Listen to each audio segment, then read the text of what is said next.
My name's Timmy Maloney, and I've been coaching in Division I for about 16 years now. Worked at the University at Buffalo, the University of Florida, Eastern Kentucky University, UMass, and now for the past 3 years at Baylor University. As a coach, to me, there's nothing more rewarding than being able to teach not just the practical parts of getting better on the basketball court, but most importantly, how young men can become better as people entering the court and outside the court. While growing up in New York, we lived in a two-family home.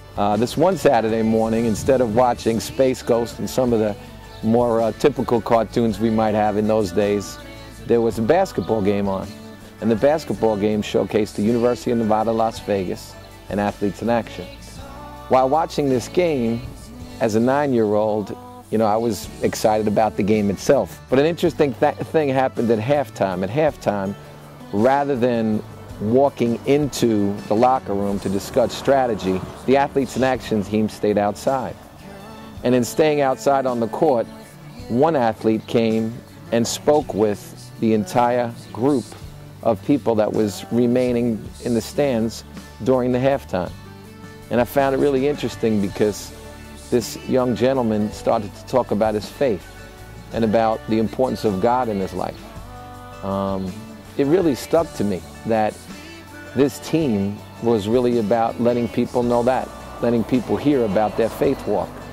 And I remember as a kid even just praying a prayer with this gentleman just as he was closing his talk to everyone, and hoping that one day I could play for an AIA team. I think I even said, God, I'd like to be in the AIA rather than the NBA.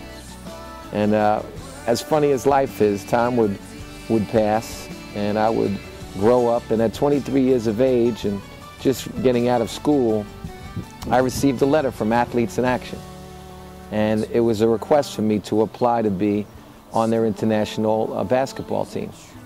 And I was kind of shocked when I saw that name on the letter, but I knew exactly who and what they were. And so I would go on the trip, and thus started my opportunity or my association with Athletes in Action.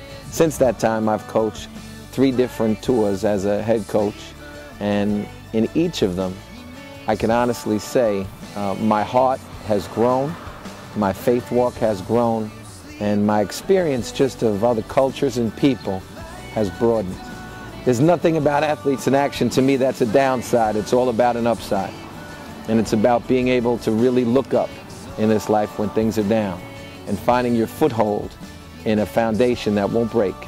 And that has to do with the man upstairs. Because it's not, for me, about the scoreboard as much as it's about the heartboard. And when you take care of the heartboard and people give the best effort they can, great things happen. The end result has been that these young people, unlike many people in the world, don't value things and use people. They use things and value people. And I think when we do something like that, God is more than pleased, and AIA is then providing the greatest of service. All things new.